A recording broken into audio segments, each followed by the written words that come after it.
Hey guys, what's going on? It is the long-awaited return of the Sam and Mason Show. I'm Sam Pierce alongside Daniel Mason. There he is.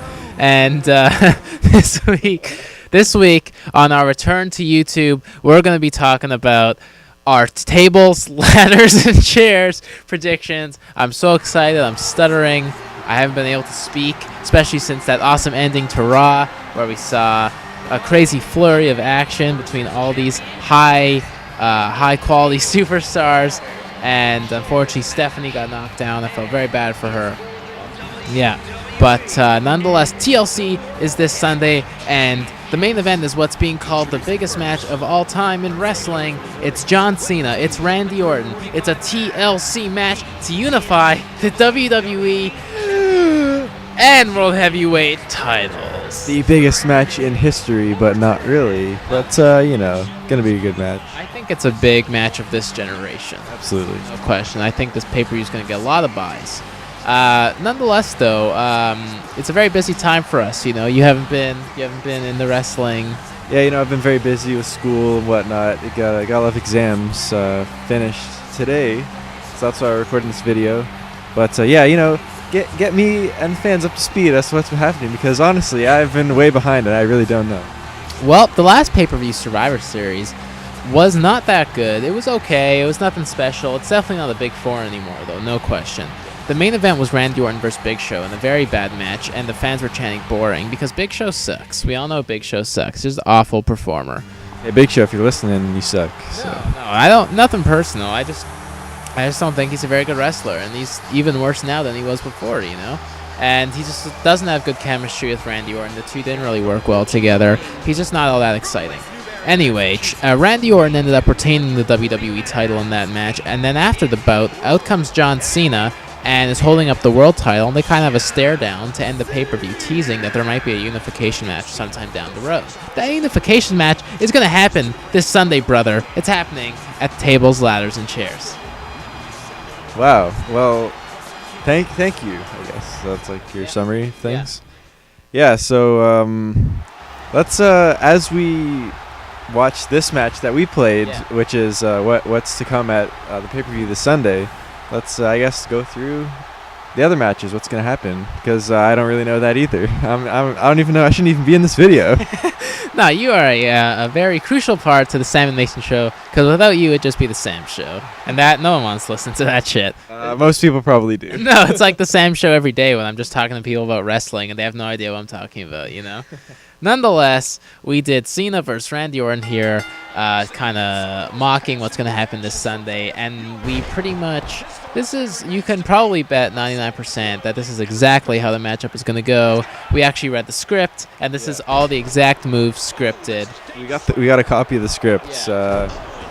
Tony Chimmel was responsible for making photocopies for the whole announce team, and he accidentally left it in the photocopier down at Staples. So we got it. Yeah, because he went out to have a dip, because he likes to dip a lot, he likes the chewing tobacco. So he went out to do that, to grab a tin of Kodiak Wintergreen extra long cut.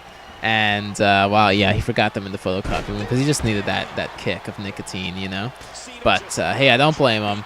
Kodiak Wintergreen, very good product. 9 out of 10. Really nice wintergreen flavor. Nonetheless, though, we're not talking about dip here. We're talking about wrestling. And we're going to run down the rest of the card for TLC. There are two 3-on-1 handicap matches. CM Punk and Daniel Bryan are being punished by the Authority. CM Punk is being punished by taking on the Shield in a 3-on-1 handicap match. Daniel Bryan being punished by the Wyatt family, all three members. I just think having two 3-on-1 handicap matches, they got to do something different with both of them. It can't be like the same thing where, they basically just beat them down for the whole thing. I think we're going to see that in both of them, no question, but I think the endings do have to be different. I think they have to just be unique, because the same exact match type, There's only so much you can really do with a handicap match, right? Nonetheless, those are the other two big main event matches. We also have an IC title bout. I can't breathe. Okay, just give you a little bit of a breather here. Speaking of the Authority and how this match is about the Authority punishing the men in these two matches.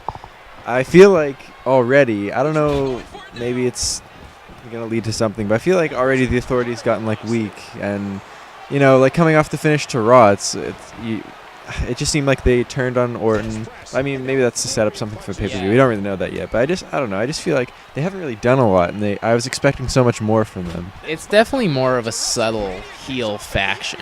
It's I guess that's what I was expecting, like a big, like how it used to be when Vince was involved all the time. Yeah, I think they took a more subtle approach this time, which it's okay. I mean, I don't think there's a place for a heel dominant faction in WWE anymore because they're never gonna put them over guys like Cena, Punk, and Bryan. They're never gonna sacrifice losing those merchandise sales. That's why the Nexus. Seen that that's why the Nexus didn't work, right? Because they never would put them over the top faces, and I think that's what they're doing here with the Authority. They're not making it like a strict heel dominant faction.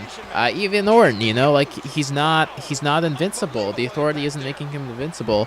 Like in WCW, you had all these heel factions, and they just won like every single fucking month. They just won every single match. I guess that's why it kind of surprises me, because it's not just an ordinary heel faction. You're talking about, these are the people that run the company. You're talking about Triple H and Stephanie McMahon. They literally run the company now. Yeah. So it just surprises me. Well, they could do whatever they wanted, pretty much, right? I mean, the only thing above them is the board of directors. And when Triple H and Stephanie were really abusing Big Show and stuff, that's how Big Show got his WWE title match, because the board of directors said, you have to give Big Show what he wants, or he's going to sue us, and we're not going to do that, So it's actually a similar storyline. You had Immortal, so you had Hogan and Bischoff running the company. But they took the typical WCW heel dominant faction angle. But then you had the board of directors who were kind of like saying, no, you can't do that. That's too extreme. That's too much. We're gonna lose Spike TV if we do that. They incorporated real life elements into the storyline, which was awesome. Okay, Big E Langston is the new Intercontinental Champion, and he's face, and the crowd really likes it. And he's gonna defend that belt against Damien Sandow at TLC. I wish Sandow could become the champion, but Sandow cashed in, failed, did not remain in the main event picture, went right back to where he was. Never was in the main event picture at all. I think they had plans for Sandow, but you know what? This unifying the belts thing must have been a new idea, which is why I think they had Sandow cash in and fail. Yeah, actually, it does make sense. I read they hit the reset button after Hell in a Cell, and everything post Hell in a Cell was new ideas and new creative. But post Hell in a Cell was Survivor Series, which was the storylines between the Wyatts and Punk and Bryan. Like, I feel like everything interesting was happening on the free shows, and then the pay-per-view it was just kind of like generic, and it was just generic matches. They had a cool angle the next night on Raw where the entire Wyatt family, even Bray. So on the pay-per-view, you had Punk and Bryan versus Eric Rowan and Luke Harper. Not even Bray Wyatt. Then the following night on Raw for free, you had the entire Wyatt family, all three members versus Punk and Bryan. The night right after, yes, it ended in a no contest. It ended in a DQ. But then the Wyatts abducted Daniel Bryan. An interesting angle to end it. And then on the pay-per-view, it was just a generic face win for Punk and Bryan. Nothing interesting happened. Like, I don't know. I just feel like give us something interesting that, we're going to be paying for, Yeah, I feel like a lot of the times recently you've seen a lot of just really generic endings, like the face win, clean. I don't know. And that's goes back to the Authority. I'm just like craving something different, craving something like more rebellious or whatever. And I feel like they could do it this Sunday, which remains to be seen. But hopefully it's done. I don't know. I think, like you said, that this Sunday definitely has the potential to shake things up. It's basically a one-match card. Yes, you have those two. Really, I mean, there's so much talent in those 3-on-1 handicap matches, but they're not even really promoting them that much. It's all about this TLC unification bout. But that ending draw, a lot of people were still down from Survivor Series because they hit the reset button and it didn't work. The reset button made things worse, to be honest. Things were going fine. Yes, people complained about Battleground and about like Hell in a Cell and Night Champions, but all those pay-per-views were better than Survivor Series. They were still like, I still found things to be somewhat stale. Like, not like terribly boring, but like definitely could be better. So obviously they wanted to hit that reset button, like you said, and it made things even more stale and more generic, and just gave the pay-per-view, the first pay-per-view after the reset button was hit, was it felt like it had no value to it whatsoever. Yeah, sure, there's nothing wrong. I mean, maybe aside from Big Show Orton, the rest of the matches on Survivor Series were fine, but they were all like just really plain, I guess is the word I'm looking for. I have high hopes for TLC. For me, it's like I'm really craving that like satisfied feeling after the finish, even if it's like a screwed up finish or something crazy to happen. Like I'm just from now they need to start doing more exciting things leading up to the road to WrestleMania. That's what I think, and I think this Sunday is the perfect opportunity to do that. Yeah, I think 2013 was not a great year in a lot of people's minds. You had, I think, let's see, so we go through the pay-per-views. Payback was really good. SummerSlam was really good this year. Those were the only two great. I mean, yeah, WrestleMania was good, but that's the thing. Cena Rock won Match of the Year on the Slammies, and it definitely wasn't, but, nonetheless, so the two more matches on the TLC card. We have the Divas title bout, or as Jose likes to say, the bathroom break of the night. AJ Lee defends against Natalia, as Santino would probably say, something along those lines. AJ's been champion since June. Well, that doesn't really count. It's the best of the best. Like, your top diva is the champion, but I think they're really pushing for Total Divas, and I think they've waited long enough to put someone from the show with that belt, and I think it's going to happen this Sunday with Natalya. Last but not least, kickoff match. Working backwards here. Yeah, the main event. They'll probably air the pre-show after the pay-per-view is over. Dolph Ziggler against Fandango in the pre-show match. That is going to be awful. No, you know what? Here's the thing. They're both good wrestlers. Say what you want about Fandango's gimmick. He's a good wrestler. He's a very good wrestler. And so is Dolph Ziggler. And Ziggler is not in a very good spot. Still in the doghouse. Has never recovered from being in the doghouse. For what reason? Not a good one, even, It was like for saying something wrong in an interview. Stupid. Yeah, but nonetheless, he's in the doghouse. But I think this is a good match. You actually have two guys who can actually put on a decent match in the pre-show. It's not like two guys that aren't even going to get a reaction out of the crowd. Like, when I'm playing with my action figures, I always have all the best guys on the pay-per-view. So what I'm left with for the pre-show is, JTG versus Shad in a battle of crime time. Well, that's like a dream match for me. So. Yeah, no, me too. But the fans in Rochester, as they're filing into the arena in my computer room for the pay-per-view, aka Max, as he comes in and destroys the stage. Get ready for the Justin TV stream. Yeah, they did not agree with that. Max did not like it, and he voiced his opinion by destroying my whole arena. And then for storyline reasons, I had to say that the stage broke the roof in Rochester because it's too low. But nonetheless, let's predict the TLC matches. Let's start from the bottom now.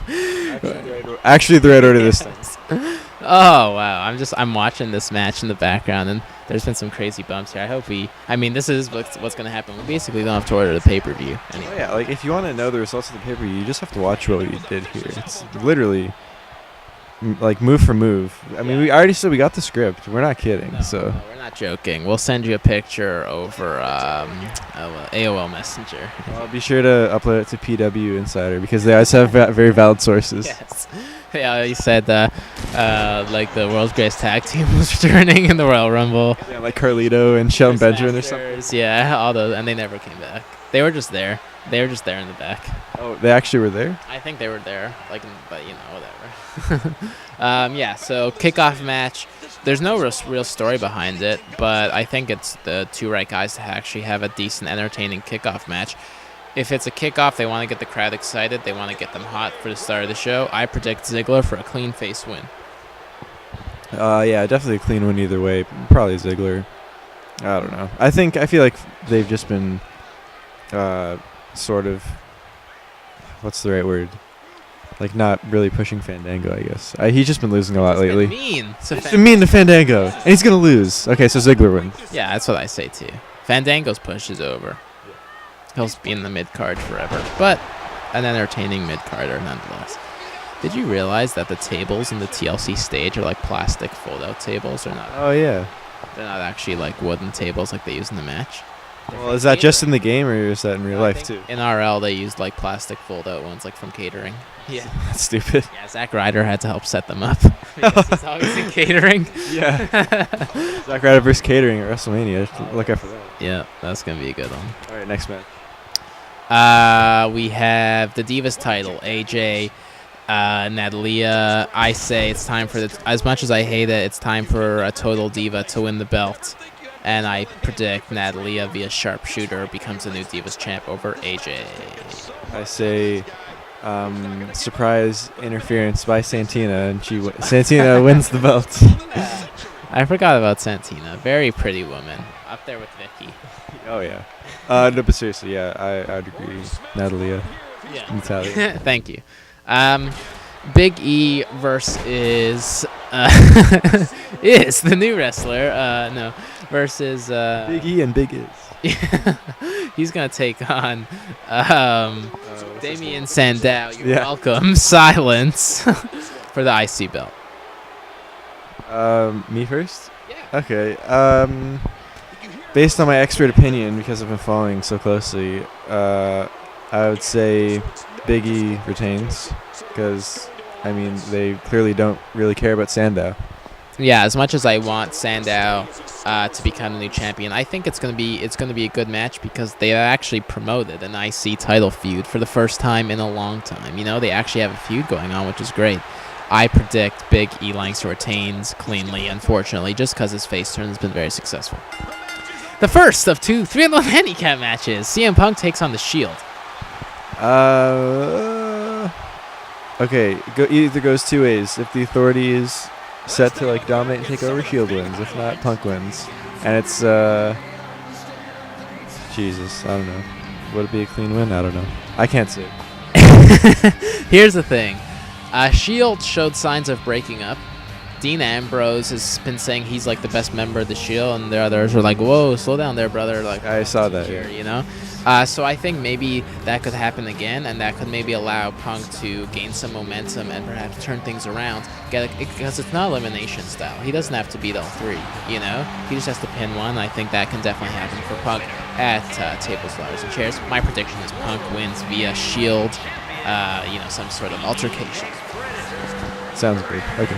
Next. Daniel Bryan versus the Wyatt family. This one I think has to go to the Wyatt family. I mean, I don't think they can have both faces go over cleanly here, because then it's just like, I mean, maybe they do want to make them look like superheroes, and if there's two guys they're gonna make look like superheroes other than Cena, it's gonna be Punk and Bryan, right? So I wouldn't be surprised if Bryan wins cleanly here, but I would like to see the Wyatt family win. And in fact, I think it makes more sense here. Have the Wyatt family win here and really reestablish themselves as dominant heels in WWE. Yeah, I don't really see the Wyatts losing here, so I go with the Wyatts. And last but not least, the big one. This is like pretty much the only match that people are ordering the pay-per-view for. It's John Cena. It's Randy Orton. It's a table. It's a ladder. It's a chair. It's the WWE title. It's the World Heavyweight title. It's Mike Chioda. It's Lillian Garcia. It's Michael Cole, JVL, Jerry Lawler, and Carlos Cabrera at the Spanish announce table. It's so hard, this one. It really is hard. I don't know. I don't have any gut feeling about this one. It could go either way, right? Which is great. It's great that they're really establishing this unpredictability again. I would like to see, okay, I won't be mad if either guy wins, honestly, but I would like to see Orton win either cleanly or with interference. I'd prefer if Orton won with interference. And I would like to see, if Cena were to win, I don't want to see a clean Cena face win. I'd like to see, again, some sort of interference. Either way, I want some interference for the finish. Basically, that's what I'm saying. I don't want a regular finish. I want something weird to happen as the finish. Which most fans would vote against. Most fans are like, no, we want a clean finish. We don't want this like WCW, like 10 guys running in at the end of the match during every match on WCW Saturday morning. It's just like that's every WCW fan loves that kind of finish.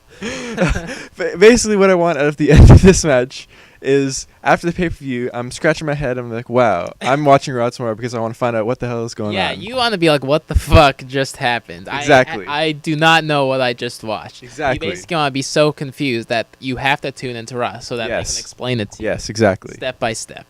Either guy can win as long as I have that feeling. I predict that Randy Orton walks out with the WWE title. What about the World Heavyweight title? He walks out with both because they're unified now. They will be unified. Okay, so there you have it.